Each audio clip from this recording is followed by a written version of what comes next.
So I wasn't able to get any audio recordings done from last week. I had a pretty bad week overall mental health wise, so I was trying to recover from that and make sure I was taking care of myself, but also trying to keep on track at the same time.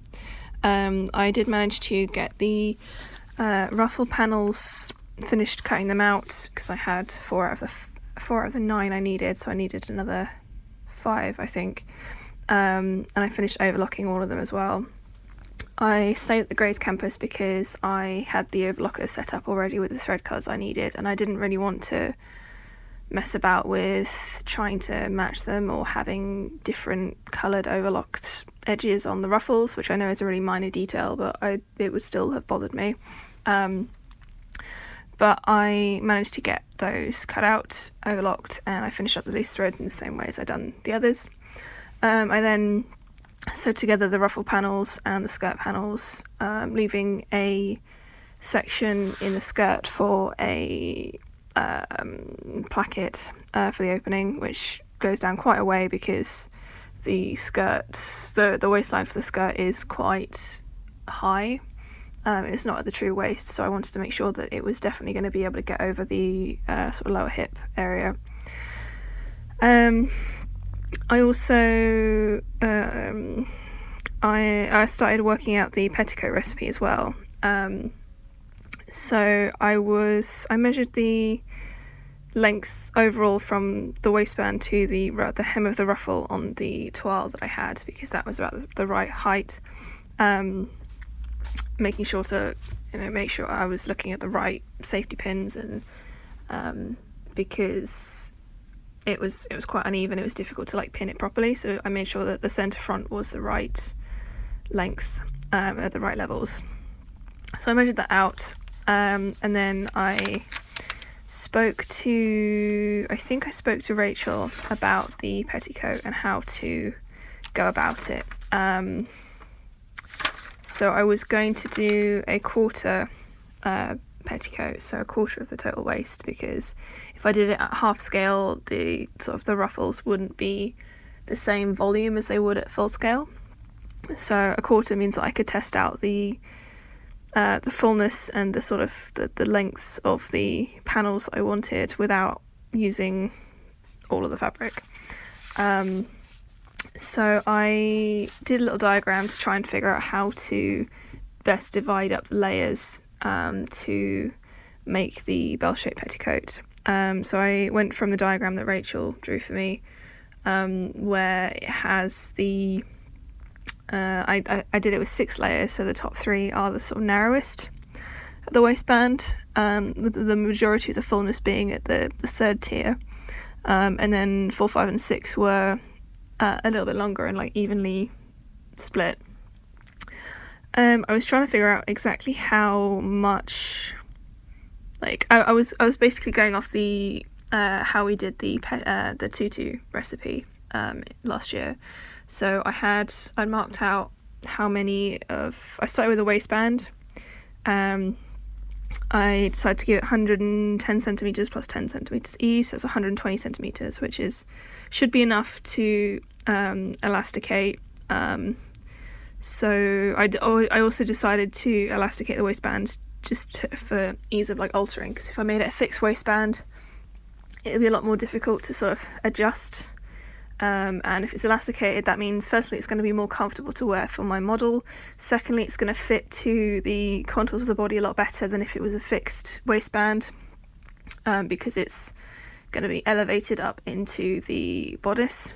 And also, just for ease of alteration, it's easier to alter. If it's a bit too loose, you can take it in a little bit better. And I'm going to leave a lot of seam allowance in the waistline, so it could be taken out if needs be. I don't imagine anyone would have a waist larger than 120 centimeters, but you never know.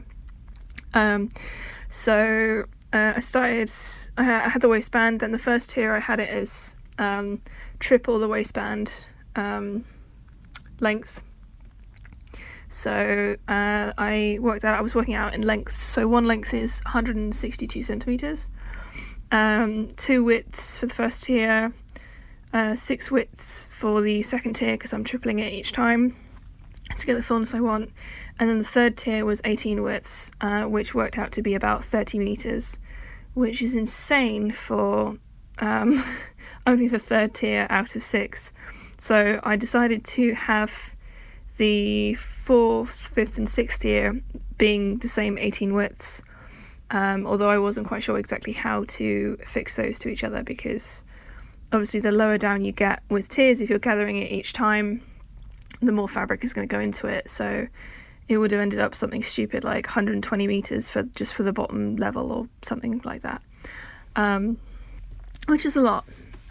So I decided I would see how it went with the stopping with 18 widths at the third layer and then trying to figure out how to work the other ones around that. My initial idea was to have a base of net, and then I could just sew the widths on in bands directly to that net, but I think that would make a strange kind of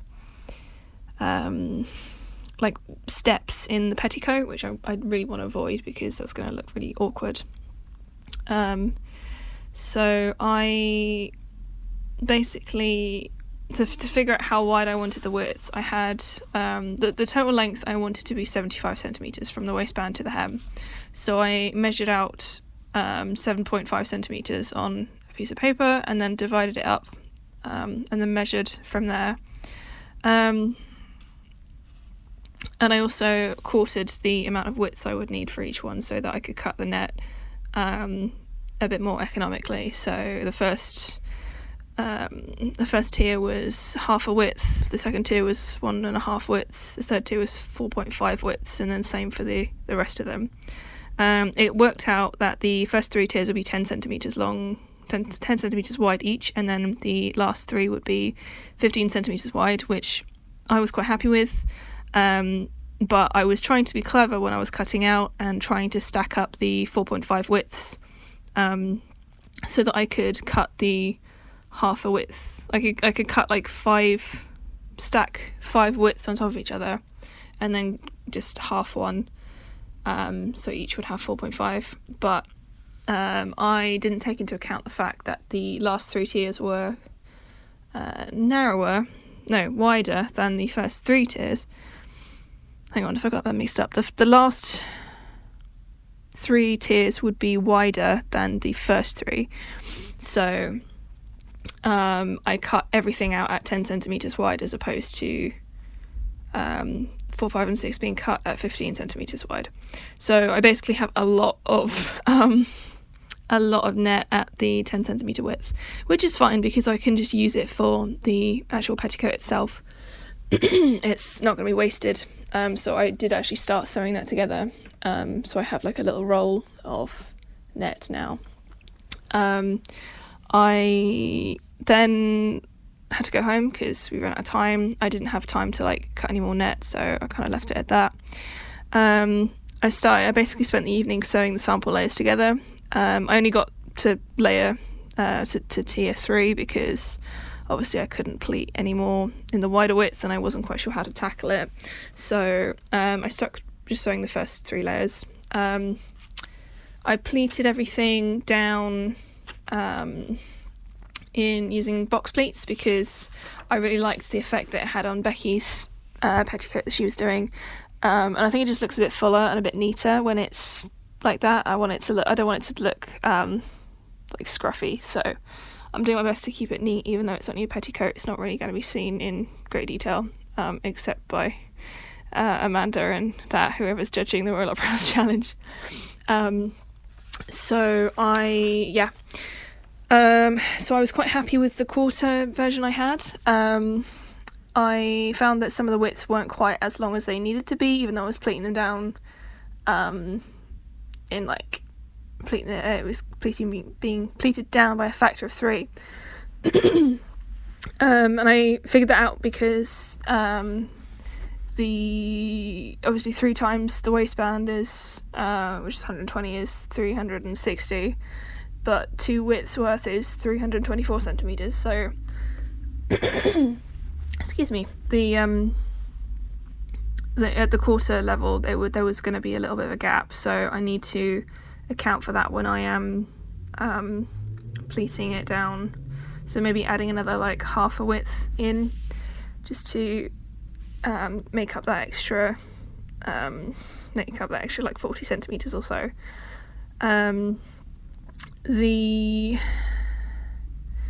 What else was there? Oh yes, I also found I have like a roll of nylon thread. It's kind of a bit like fishing wire or like the horsehair braid, but in a strand. So what I want to try and do is I want to stitch that into the petticoat to help give it a bit more bounce, and to help support it, because the skirt itself is going to be very, very heavy.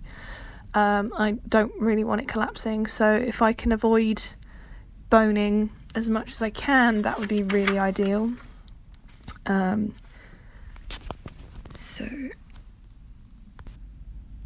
But overall I think that the little quarter sample I made I'm quite happy with. I also made up like a little mini waistband as well, just to give a good idea of like how it was going to look, and I used the sort of like chiffon stuff that I got. I can't remember what it's called. It's like a it's a very lightweight sort of like chiffon type thing, but it's also very soft, which I wanted for the waistband anyway, so it's quite nice against the skin, so very comfy to wear. So I used that. I did find that I sewed the first tier of net to it just under where the elastic channel went, but I sewed it in upside down, so hopefully in theory thinking that it would puff out a lot more if the seam allowance was like pointing downwards as opposed to upwards, but what it actually did was it pushed out the fabric in a really weird sort of way. So unless I like either stitched it the other way or top stitched it down after sewing it upside down, it's gonna stick out weirdly and not hang properly inside. So I'm not quite sure how to tackle that. Maybe just having net, maybe not sewing the net layers directly to the underskirt or the slip, but instead having a different strip of net just to sew it, just to attach it so that it stops it from swinging weirdly inside. That might be a good way to solve it. I also considered how I was going to finish the edges. So initially I thought about doing like scalloping the edges just to give it some sort of like fluff, which I kind of still want to do, but I also considered doing a ribbon casing, which I think would look really, really pretty. But the issue is that if I have as much fabric as I do, it's going to take me a long time.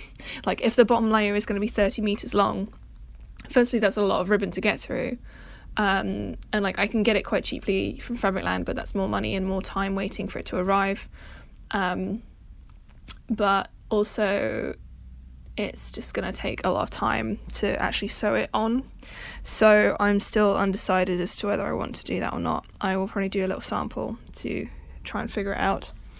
I don't think scalloping it is going to be the best way forward now, because again that is going to take a lot of time, but I was also worried that it's going to be quite rough against like I'm worried it's going to catch on the fabrics that I'm using. So there's like the bloomer fabric is only going to be a cotton, so it shouldn't be too much of an issue there, but the skirt fabric is like a quite heavy woven upholstery fabric, and I don't want it to be like snagging threads or anything. I don't think it will, but I want to like avoid that, just for like longevity of the garment as well. So I think I will do a sample and then see how I feel about it.